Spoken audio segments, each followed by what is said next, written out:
Hey guys, so in this video I'm trying something a little bit different. Hopefully you all will enjoy. This is a Dead by Daylight killer VOD review, or me just kind of giving you tips, running you through my thought processes.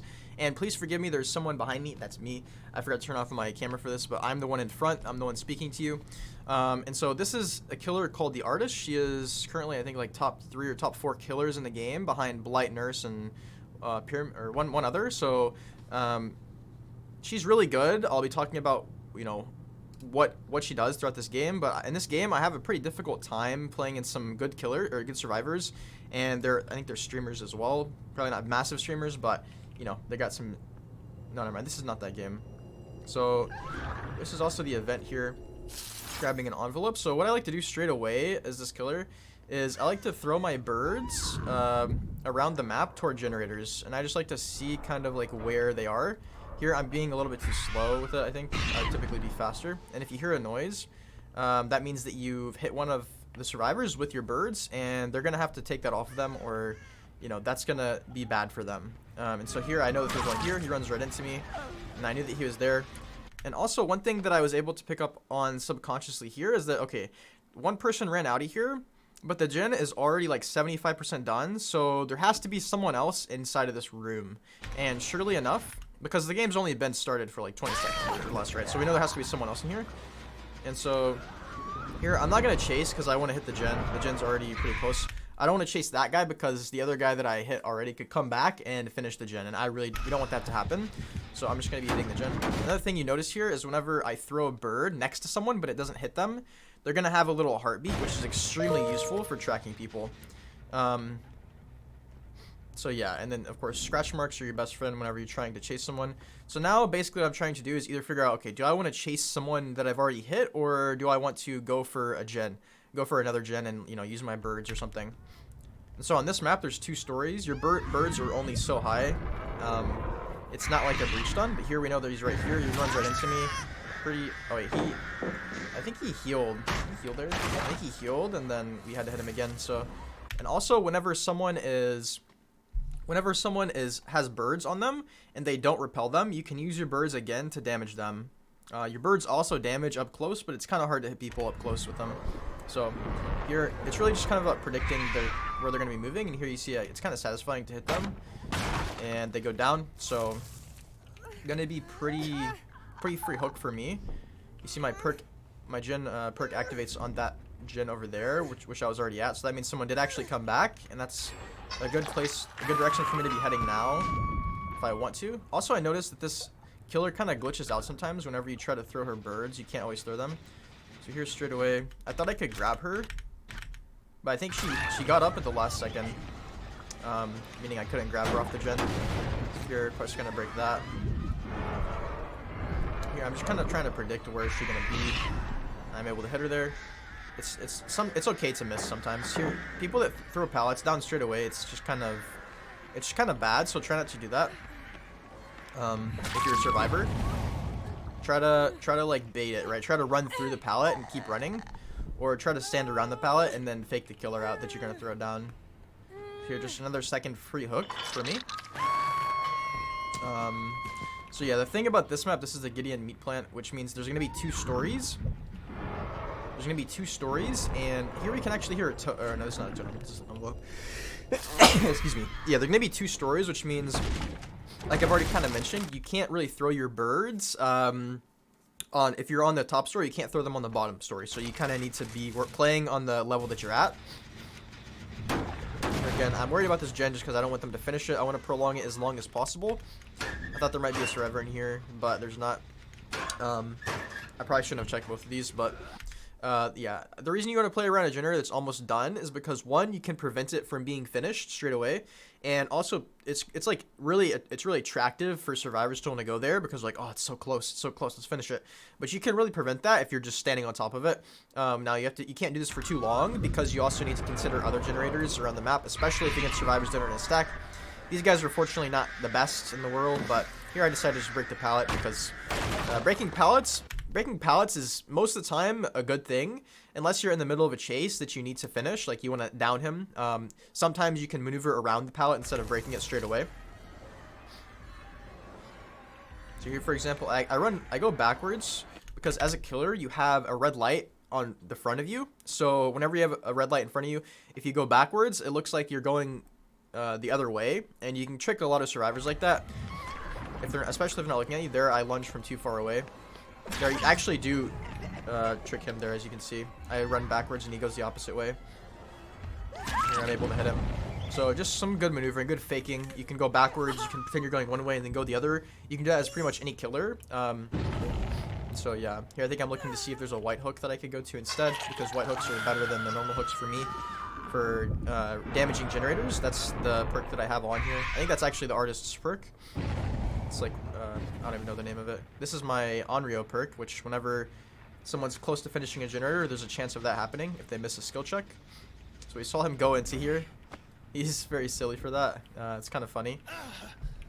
So here, this gen's not damaged yet, but if we do get a hook down, it will blow up because of our one perk, Jolt. So Jolt's one of the best perks for killer in the game. Oh, it actually does not get damage, which is interesting.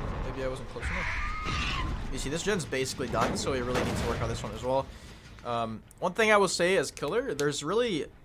You can't really prevent the first gens from being finished, especially against more... Here we actually get a good hit. He's on the wrong side of the pallet. Yeah, it's really hard to prevent the first and second and even third gen from being finished whenever you're playing against good survivors, like a 3 or a 4 stack.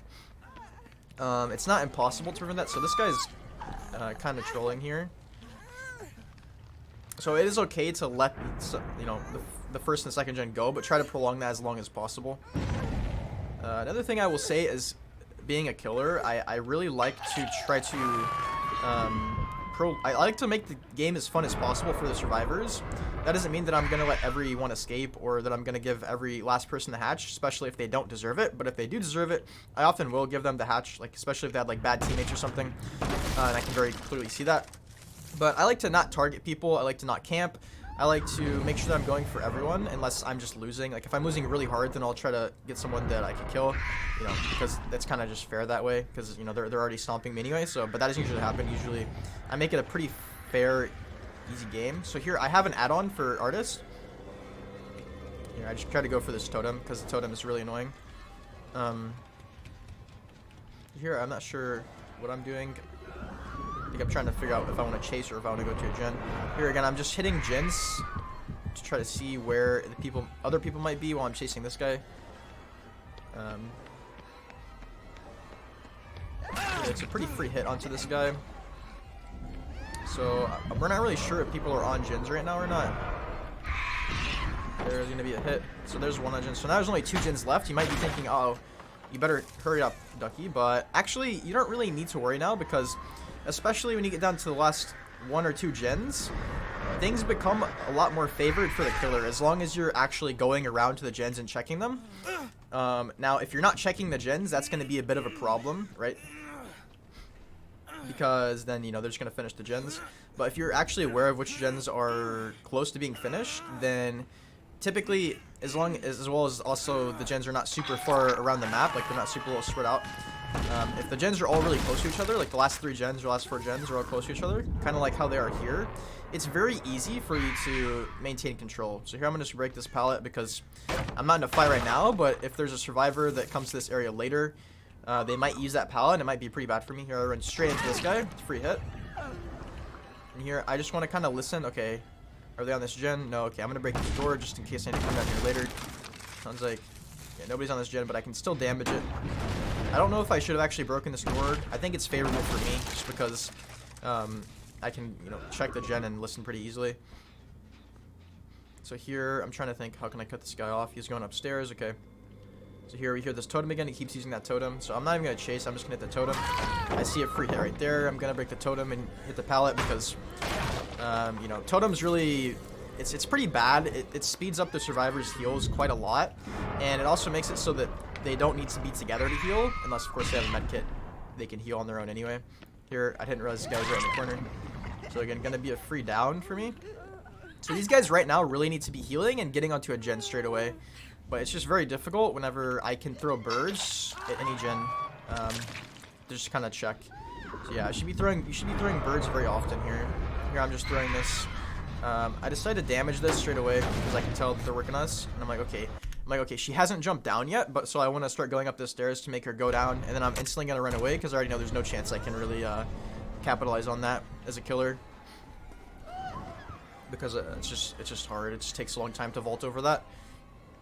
Here, I'm listening. There's no one on that gen, so I'm just going to ignore that gen for right now. I'm going to go check the 2 gens down the stairs because we just hit the other gen that we know someone was on upstairs.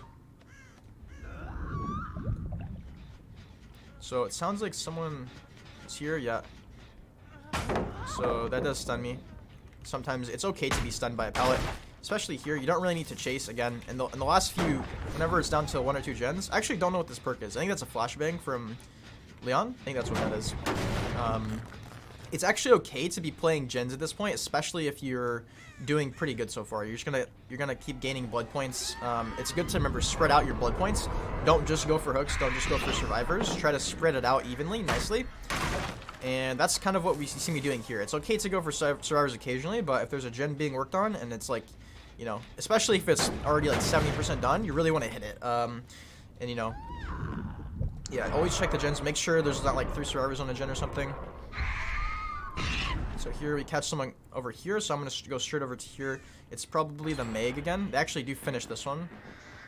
This time, so this is not getting, this is kind of bad for me now.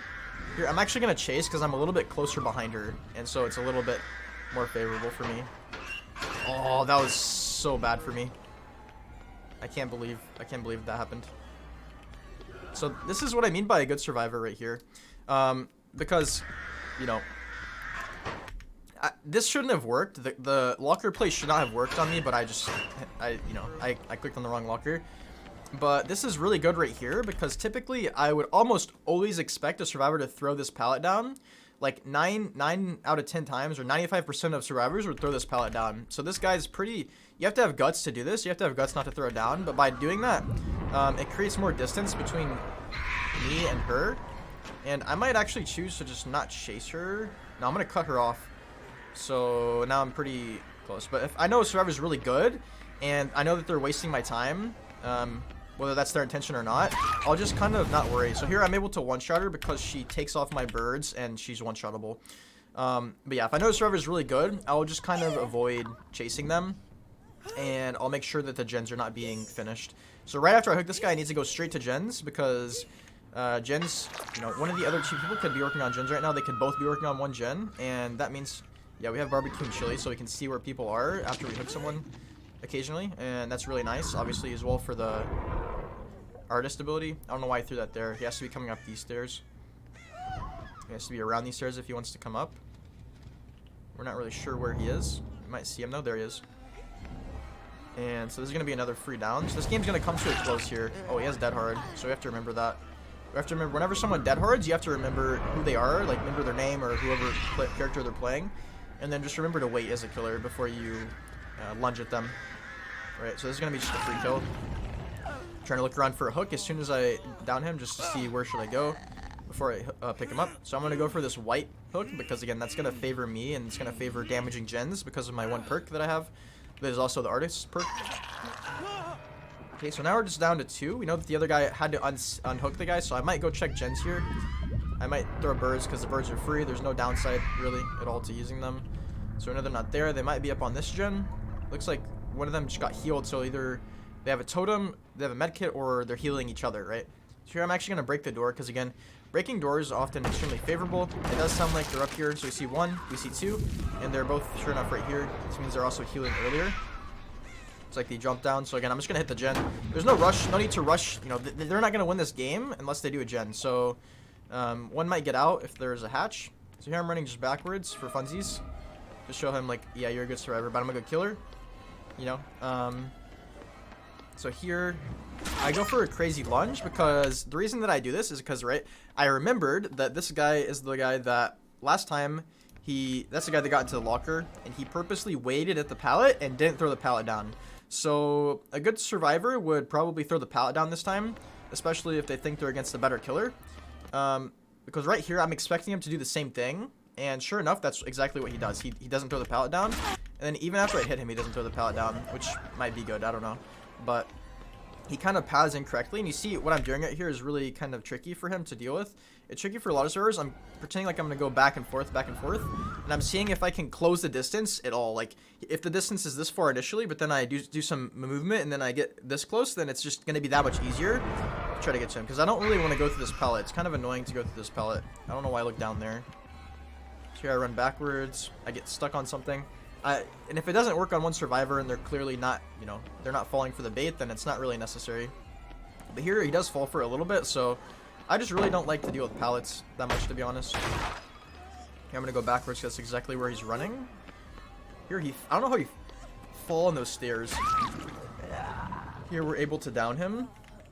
So whenever you down the second to last person, depending on how you're feeling, you can either go to look for the last person so that they have no chance to get the hatch, or you can just hook this person because you don't really care, and you feel like you're probably going to get pips anyway if you care about pips, which I don't really care about pips, to be honest, but yeah.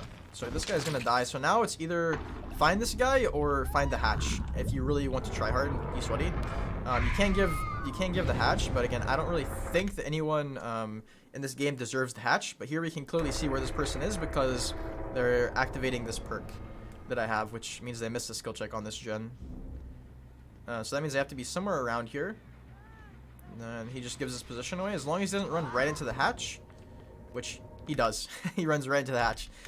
We win. But here, I think if you're closer, we can grab him. And I was confused why I couldn't grab him, but yeah, so that's this game. It was pretty good. As you're gonna see here, I was able to get pretty much max points. Not max, but pretty good points. It was a pretty fun game. I got a double pip right here. I'm just gold 3. I'll give you guys here. You can see it. Here you see everything.